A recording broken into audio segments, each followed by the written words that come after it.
인터넷 모바일을 대체할 수 있는 새로운 플랫폼 메타버스. 국내 메타버스 산업은 네트워크와 콘텐츠 인프라가 풍부한 반면 플랫폼과 디바이스 분야는 개발이 필요한 상황인데요. 우리나라 메타버스 산업이 균형적으로 발전해 글로벌 시장을 선도하려면 어떻게 해야 할까요? 최용기 한국 메타버스 산업협회 부회장과 이야기 나눠봅니다. 챗 GPT다, 바드다, 또 엑사원이다. 인공지능 관련해서 정말 다양한 서비스, 뉴스 정말 끊임없이 나오고 있습니다. 이런 세상이 올까 싶었던 것들이 하나씩 현실로 다가오고 있는데요. 인공지능과 또 찰떡궁합을 맞출 수 있는 부분이 바로 가상세계 또는 증강세계라고도 불리는 메타버스죠. 메타버스가 생성형 AI를 만나 무궁무진한 발전 가능성을 보이고 있기 때문인데요. 관련해서 이야기 나누기 위해 최용기 한국 메타버스 산업협회 부회장 모셨습니다. 어서 오세요. 어서 오십시오. 안녕하세요. 예, 반갑습니다. 예. 이 메타버스 하면은 아직까지는 좀 낯설어 하시는 분들이 적지 않은 것 같습니다. 이 메타버스 산업협회 한번 좀 직접 소개 좀 해주시겠습니까? 한국 메타버스 산업협회는 메타버스 기업들 간의 상호 정보 교환, 상호 협력을 통해서 국민들에게 유익한 서비스를 제공하고 예. 메타버스 산업 발전을 이끌고자 한국 모바일 산업 연합회, 네. 한국 가상 증강현실 산업협회 네, 이 두 네. 협회를 통합하고 그다음 메타버스의 키 플레이어들이 될 네, 이통사, 단말기 제조사, 플랫폼사, 컨텐츠사 이런 솔루션 회사들이 합쳐서 대거 확장돼서 2021년 11월 19일 새로 설립된 민간 협회입니다. 기업을 잠깐 소개시켜드리자면 예, 삼성전자부터 SKT, KT, LG 플러스도 이런 거대 기업들이 한 반쯤 되고요. 그다음에 예. 메타버스 신산업, VR, AR 이런 솔루션과 함께 디바이스, 그다음에 컨텐츠 하는 회사들이 합쳐서 협회를 만들었습니다. 그러면 협회의 역할 내지는 주로 하시는 사업은 어떤 네. 걸까요? 메타버스 산업계의 생태계를 조성하고 네. 메타버스 산업 발전을 위한 정책 등을 발굴하는 메타버스 얼라이언스, 네. 그다음에 그 각종 포럼들을 운영을 하고 있고요. 예. 그다음에 최신 기술을 전문적으로 교육시켜서 산업 현장에 인재를 제공한 인력 양성 사업, 그다음에 한국 메타버스 산업의 현실 그리고 앞으로 나아갈 미래, 그다음에 각 메타버스 기업들 간의 비즈니스 기회를 제공하는 코리아 메타버스 페스티벌, 그다음에 성장 단계별 맞춤 프로그램을 운영해서 기업들이 선도 기업으로 성장할 수 있는 기업 성장 지원 사업, 네. 그다음에 인프라를 지원하고 이 기업들이 작다 보면 네네. 법무, 노무 등 약간 애로사항이 있어요. 이런 거를 종합적으로 상담해서 해결할 수 있는 그런 사업들을 하고 있습니다. 또 이런 사업뿐만 아니라 민간 기업체들이 현장에서 느끼는 고충, 그다음에 그 산업 발전을 위해서 어떤 것을 해주었으면 좋겠다는 제안, 이런 것들을 정부에 전달해가지고 정부에서 좋은 정책을 만들 수 있도록 중간에서 정부와 민간 산업단체의 가교 역할에 충실하고 있습니다. 이 메타버스 하면 사실 많은 분들이 친숙한 단어라기보다는 아직까지는 낯선 단어라고 생각을 하시는 분들이 많아요. 좀 어렵고 완전히 나하고는 좀 동떨어진 이런 생각을 갖고 계신 분들도 적지 않거든요. 예, 많으실 겁니다. 예. 일단 메타버스 정의를 내리기가 어려운 게 전문가분들도 네. 그 정의가 굉장히 다양해요. 그래서 예. 이 헷갈려도 공통적으로 얘기되고 있는 게 가상과 현실의 경계를 허물고 예. 가상 세계와 현실 세계에서 사회, 경제, 문화적 연결이 된다. 이런 개념입니다. 가상과 현실이 융합된 공간에서 사람이 사물과 상호작용해서 경제, 사회, 문화적인 활동을 하고 거기서 경제적인 가치를 창출한다. 네네. 이것이 메타버스라고 생각하시면 되고요. 좀 네. 포괄적으로 말씀드리자면 메타버스 플랫폼과 함께 VR, 그러니까 네. 이게 가상현실, 증강현실, 혼합현실, 확장현실, 그리고 블록체인, NFT 예. 이런 모든 걸 다 포괄하는 개념이 메타버스가 아닐까 생각됩니다. 사실 그러면 스크린 골프 같은 것도 메타버스라고 볼 수 있는 거죠? 네, 메타버스의 일종이죠. 우리가 이 메타버스를 좀 쉽게 생각하시면 우리 머릿속에 상상하던 것들이 예. 실제로 구현된다. 그 그 세상이 메타버스의 세상이라고 믿어집니다. 네. 그렇군요. 우리나라뿐만 아니라 이게 전 세계적으로도 이 메타버스를 활용한 서비스들이 다양할 것 같은데요. 우리나라의 발전 수준은 어느 정도라고 볼 수 있을까요? 메타버스 사업은 이제 산업 영역별로 나누자면 네.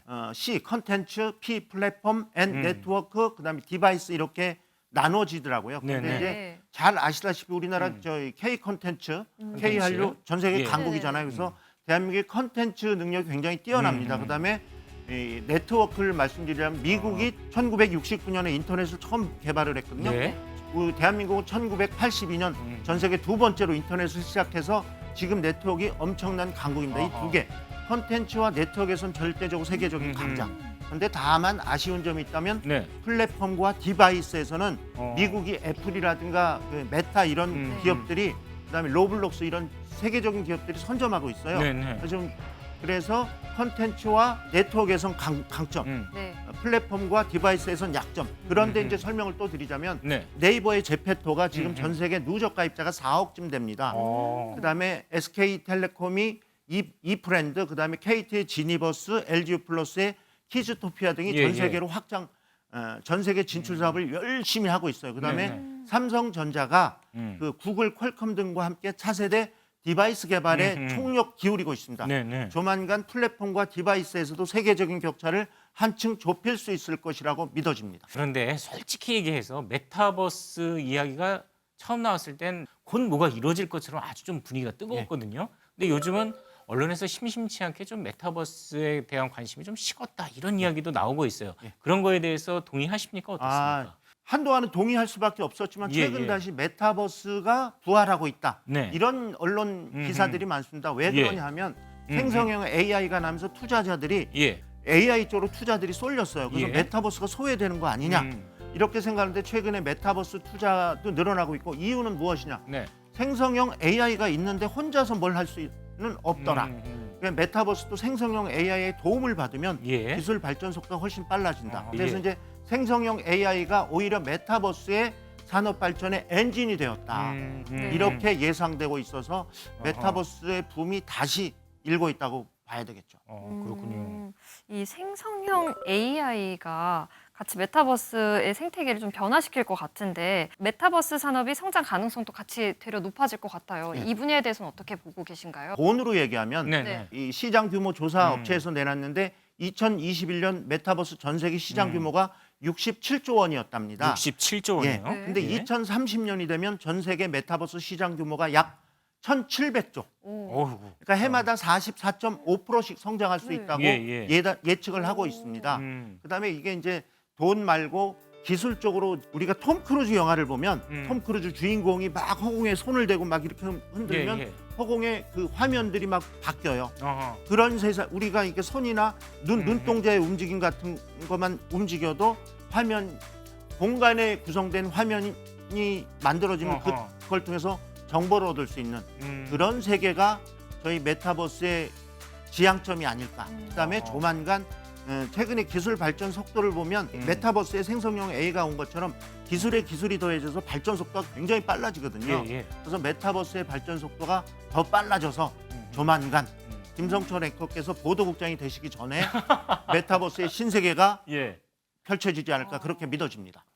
이 AI가 최근에 주목을 받으면서 한쪽에서는 AI 윤리 이야기가 나오기 시작을 했습니다. 이것부터 해결을 하지 않으면 AI가 더 이상 발전할 수 없다 이런 이야기가 나오는데 메타버스도 마찬가지일 것 같아요. 어떤 윤리적인 규제, 뭐 어디까지는 되고 어디까지는 안 되는지 이런 선이 필요하다 이런 이야기도 있어요.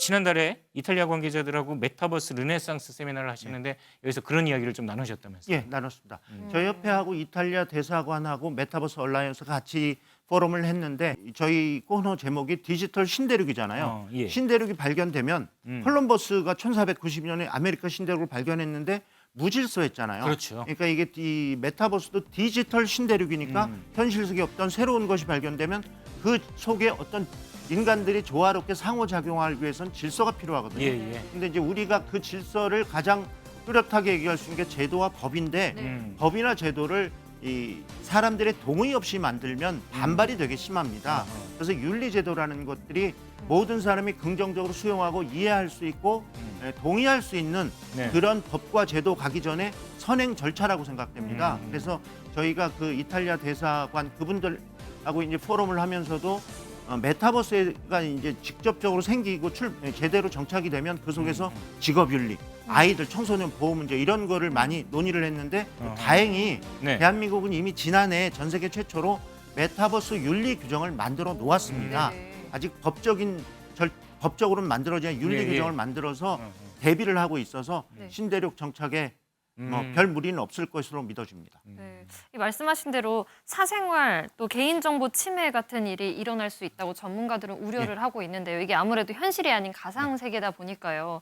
법적 제재하는 대책이 마련이 필요해 보이는데 좀 더 구체적으로 진행되고 있는 상황이 있을까요? 구체적으로 진행되고 있습니다. 현실 세계에선 개인 사생활 보호를 위해서 개인정보보호법, 정보통신보호법, 저작권법 등으로 이렇게 법적으로 보호를 하고 있는데 메타버스 세계에서도 현실의 법을 가져와서 적용하려고 노력을 하고 네네. 있습니다. 그래서 지난 2월에 국회 과방위 법안 소위에서 네. 메타버스 산업진흥법안이라는 것이 소위를 통과해서 연말이나 내년쯤에 네, 아마 네. 정식 본회의에 올라가서 통과될 것으로 미루어지는데 그 속에 네. 메타버스 산업진흥뿐 아니라 네. 이 개인 이용자 보호를 위한 법안 문구들이 들어가 있어요. 그게 예. 통과가 되면 아마도 현실 법과 제도와 비슷한 걸 가지고 메타버스 안에서 사생활이나 개인을 보호하는 방법이 구체화될 것으로 생각됩니다. 10월에 협회 차원에서 좀 이제 메타버스에 기를 모은다고 할까요? 여러 메타버스 산업 유관자들을 좀 기를 모아가지고 큰 행사를 하나 좀 준비하고 있다고 들었는데. 네, 준비하고 있습니다. 예. 과학기술정보통신부, 그다음에 정보통신산업진흥원, 메타버스 얼라이언스 그리고 저희 한국 메타버스 산업협 네 군데서 예. 해마다 음. 대한민국 최대 메타버스 전시회인 코리아 메타버스 페스티벌을 마련합니다. 코리아 메타버스 페스티벌. 예. 그동안에 대한민국 메타버스 산업의 현재 기술의 정도, 그다음에 예. 메타버스 산업이 나아갈 미래 모습을 다 보여주고요. 그다음에 이거 기업들이 참여해서 서로 비즈니스 할 수 있는 장을 마련해 줍니다. 예, 오는 10월 16일부터 18일까지 네. 강남 코엑스몰에서 열립니다. 어허. 지금 방송을 보고 계신 시청자분들도 이 행사장에 가면 메타버스를 체험할 수 있는 거네요. 예, 체험하실 수 있습니다. 네. 현장에 오시면 여러 이 플랫폼과 메타버스 디바이스를 이용해서 우리가 영화 속에서 보고 꿈속에서 상상했던 그런 미지의 세계를 직접 어허. 체험하실 수 있습니다. 예, 예. 예, 누구나 오실 수 있고요. 현장 방문하셔서 현장 등록도 가능하고 네. 이달 중순부터